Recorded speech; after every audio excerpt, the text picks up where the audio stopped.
Hello folks, today we're going to be doing a 3-step series on our 99 Jeep XJ with a 3-inch rough country lift. This is a step-by-step, so follow along, and I hope this video helps. Let's get started.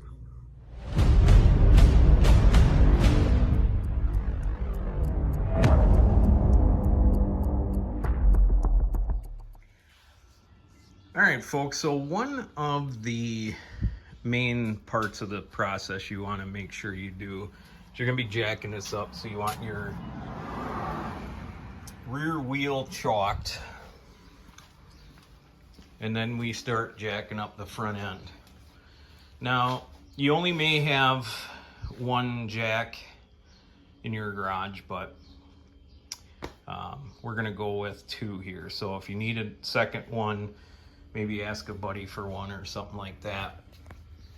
And you do have to go pretty high with this. So I got some, that's a low profile jack, so I had to use extra blocks. This one I didn't have to use any. But what we're doing is we are using a center block and a bigger jack stand. And what you want to do, you want to jack in the center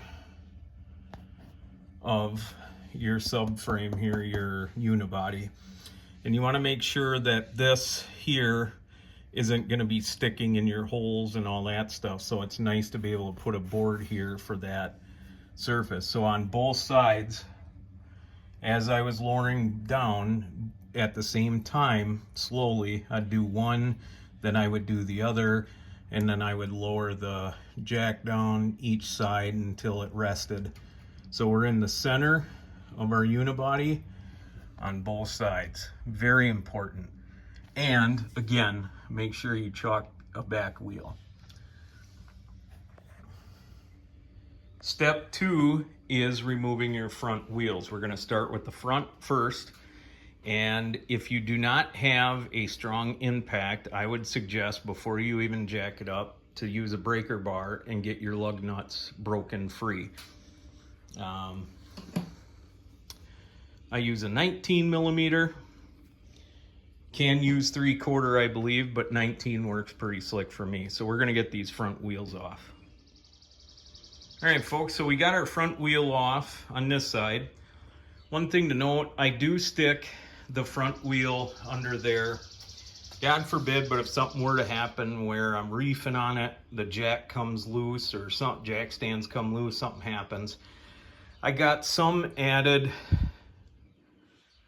object in between me and the ground if something were to happen.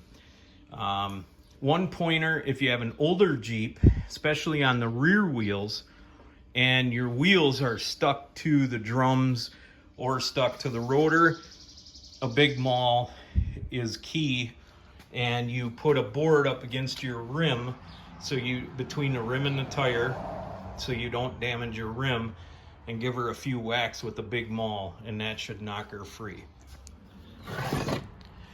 One thing folks, I thank God my wife picked this up for me, and I really like it. It breaks. It's a good investment. It's a spendy investment, but it's a good investment. You know, I thank God I got my air compressor and air tools and whatnot.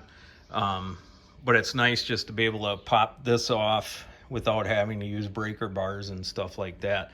Check out one of our other videos where I did cordless tool storage. I think you'll enjoy that. So I got the other wheel off, or the lug nuts off. I'm gonna put that under there, and then we'll carry on.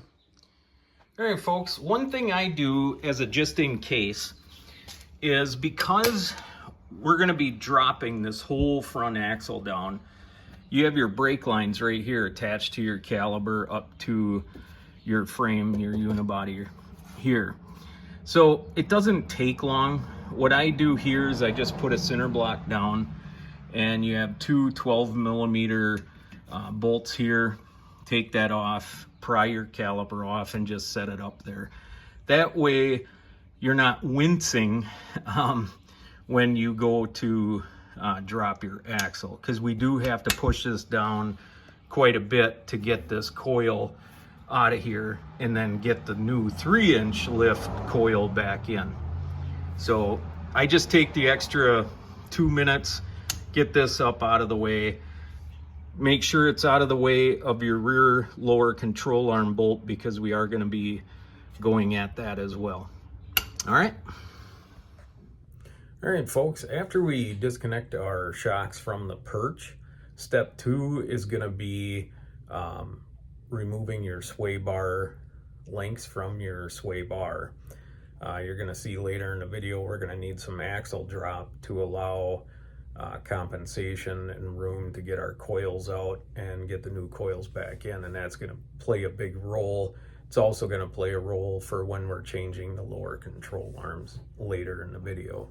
So make sure you disconnect those sway bar links from the sway bar right after you disconnect your shock. So it's probably going to be step 2 in the process when we're removing things. So make sure you get that done. All right, folks, again to recap, we got our calipers off. We disconnected our shock mount bolts. Now, if you are replacing your whole shock, right there you can see you got to get that off, and then the same on the other side. That'll pull your whole shock out once you have this disconnected. Okay, so we got our shock mount off. We are going to disconnect. This is a 13 millimeter. This is the saddle for your coil spring. I am going to remove the track bar bolt there, because once you take this apart, your axle's gonna shift one way or the other.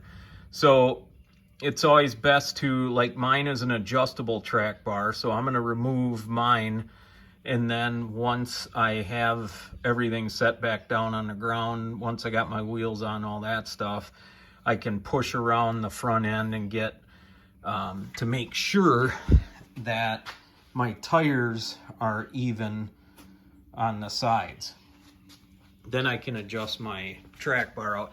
I don't believe you need an adjustable track bar. On our last Jeep, we did a 3-inch lift. I did not use an adjustable track bar, but I just went ahead and did it for this one. Okay, so this is while we have pressure on our axle. You remove those saddle clips, those are 13 mil, and then we're going to slowly drop down the axle, and then that will allow us to get our springs out of here and our new ones back up in there. But let's keep her moving. Okay, so as you can see, I got that coil spring out. What I did is once I had my saddle clips for the springs off and all of that disconnected, my track bar, I went ahead and I started lowering the axle. What I did to make more room and clearance to get that spring out of there on the other side, I jacked up the axle on this side, and what that does is it causes more down. And then you should be able to take a pry bar of some sort, tuck it up under your saddle there, lift up and pull on your spring, and it should come out. So now once we have that, because we did get new control arms with our kit, we are going to go ahead and disconnect our bolt. There has a nut on the other side and a bolt nut over here on that down part of the control arm. Also keep in mind, and I did call Rough Country to confirm this, when you get lower control arms for this kit, there is no front and back to these. These are uniform to where you can put it in this way, you can flip it over and put it in that way. There is no front to back. The angles are even, like that, so you should be okay to put it in any way you choose. So let's get those lower control arms off and put our new one in. All right, folks, so as you can see, I got my old lower control arm out. This is the one, when we bought this Jeep, somebody had put a 2-inch lift in here. This is the old control arm. And as you can see, the eyelets, our new control arm is really long. So what we're gonna have to do is I'm gonna put my new control arm in, putting a bolt through and just hand doing the nut, swing the other end over to that right here, but I'm gonna have to take a ratchet strap of some sort, tie it around my axle, and then I'll probably have to tie it in up here somewhere to shift my axle that way so I can get my bolts lined up. So let's get her done. All right, folks, so obviously it's easy to get your first bolt in, but then when it comes to this bottom one, you do have to do some finagling to get your holes to line up. In my instance, I was just able to use a ratchet strap, come up here, and it got it to pull. And then I was able to get my bolt started and almost through. However, there was just a little bit on the other side. So I was able to put enough pressure on it, use my impact, and then just kind of drive it home through there. Just make sure if you try that you're not stripping your threads as you're trying to, because then your nut won't go on, and then now you're back to square one. So now we're gonna pull our caliper back because I had to move everything to make some room. And these bump stops are new. This would be a good time for you to put your new bump stops in if you need them. And we are gonna go ahead and get our springs stuffed in there and then work on the other side. All right, folks, so we got our springs in and got our shocks kind of in place here. So our springs are in. The reason they're kind of crooked like that is just because everything is not sitting on the ground and whatnot. So when you are putting your springs in, see the very bottom, hope you can see that, the very bottom, right there, spring. There we are. Come on, fella. Right there. You want that bottom of that spring to butt up against that pocket. So when you are installing this, before you start cranking up on the axle, you want to make sure you rotate it until that bottom deal butts up against the pocket down there. The reason these are red is because these will rust fast if you don't protect them somehow, kind of like those. The rough country ones come silver. You can see in one of our shorts, we'll try to put a link there. They come silver and that paint will go away pretty quick. So what I did is I put bed liner on these and then I went over them with red engine enamel. We have our lower control arms in. They are not torqued down. Do not torque them down until you have everything together and the vehicle is sitting on the ground on its wheels and tires. Our next step is we are going to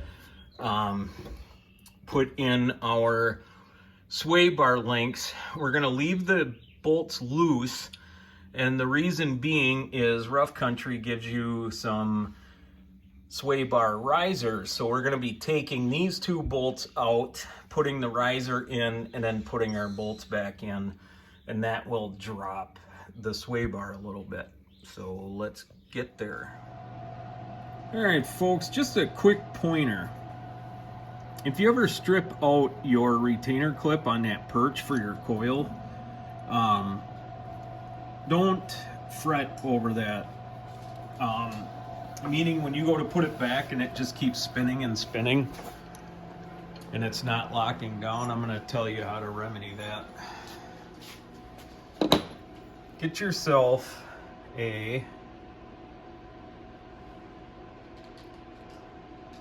I'll just tell you what it says. It's a 3/8 by 16 tap.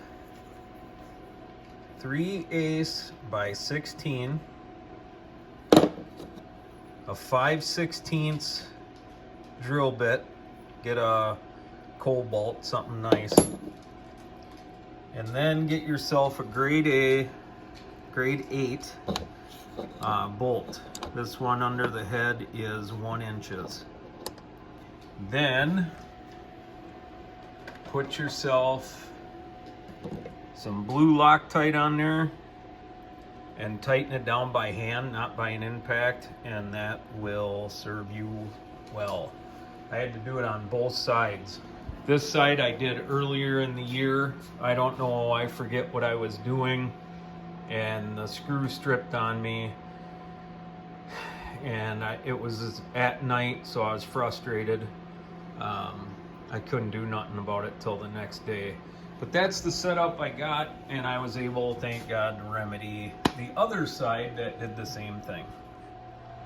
Alright guys, so we got our front calipers back on, put our rotors back on, front calipers. I always put some NICs on the face of the rotor, making sure not to get any on the studs. Alright, so the next step is Rough Country gives you,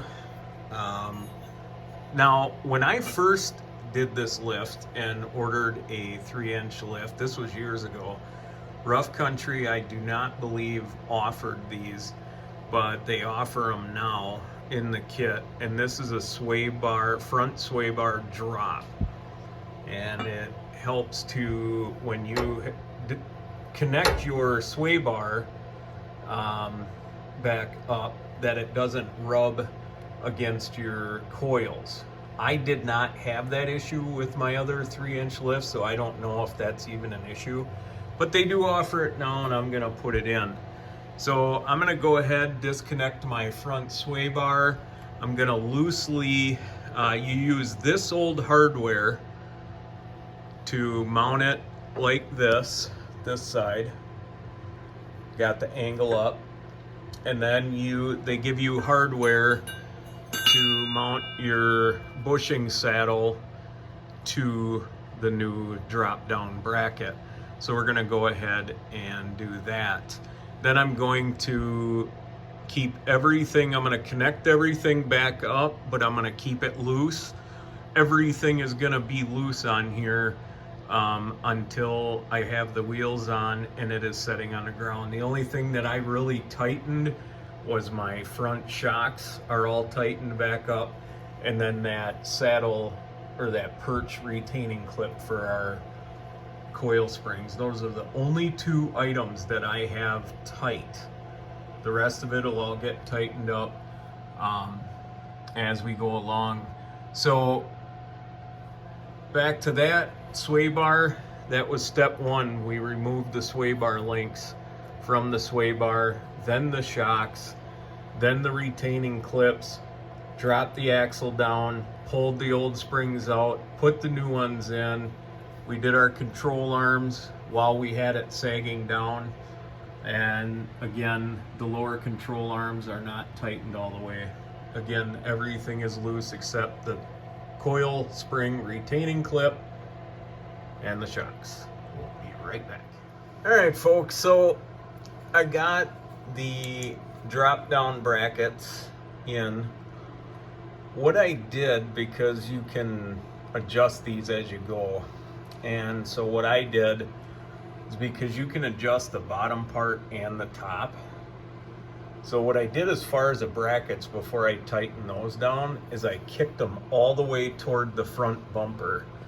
Then I tightened them down. I did that on both sides. Then I knew I had those even, and I loosely stuck the sway bar on the link, both sides, and I left these loose. So then when I set the vehicle down, then I can kind of eyeball where my link should be, straight up to out a little bit, because you don't want them touching the springs. But we won't know until we set the vehicle back on the ground what they're gonna look like. So let's get the wheels back on. Yes, we are at that point, thank God, and we are gonna set her on the ground. Be right back. All right, folks, well, this will do it for the front end. So we'll call this part 1. And just to recap very quickly, if I can. So step 1, we took the sway bar links off. Step 2, we removed our shocks. Step 3, we obviously, other than the jacking it up and putting it on jack stands or whatnot. Step 3, we took the retaining clips off of the coil springs at the bottom, and we dropped our axle, pulled the springs out. We dropped our lower control arms, put the new ones in, and just kind of reversed the order. So, and we torqued the lower control arms at 85 foot-pounds. I torqued my wheels right around 110 foot-pounds. We got the sway bar drop in. Again, the bracket itself, I kicked all the way back toward the front bumper, and then these I shoved all the way toward the rear as far as I could go, and they stand up pretty straight. They do not rub on the springs, touch the springs, and that's what we're looking for. Got our track bar back in, tightened up. Let's see, lower control arms are tight, sway bar and links are tight. We got our pillar retaining clip tight, and I believe that should do it. Shocks are tight, yeah, everything is tight that we took off. So thank God, part 1 is done. So I will leave this video. The next, we're going to drop our cross member for the transmission. I'm gonna put 1-inch spacers on there to keep my drive line in the right correct angle. While I have that down, I'm gonna change the transmission mount. So whether it needs it or not, I have an extra one, so I'm gonna put it in. We put one in my wife's XJ, and so I bought 2 just in case this needed one during this project, and I'd have it here. So we are gonna tackle that next. So we will conclude part 1 here with Philippians 4:19. And the Lord my God shall supply all my needs according to his riches and glory by Christ Jesus. I hope this video helped. Please leave comments below. We'll leave our email in the description below. And comment, like, subscribe, and stay tuned for the transmission cross member drop. And then I believe we'll put part 3 as the rear leafs. So, and that should conclude the lift on this, other than the alignment, which we're going to be taking in and doing. All right, folks, as always, God bless America, and God bless the Republic. Take care.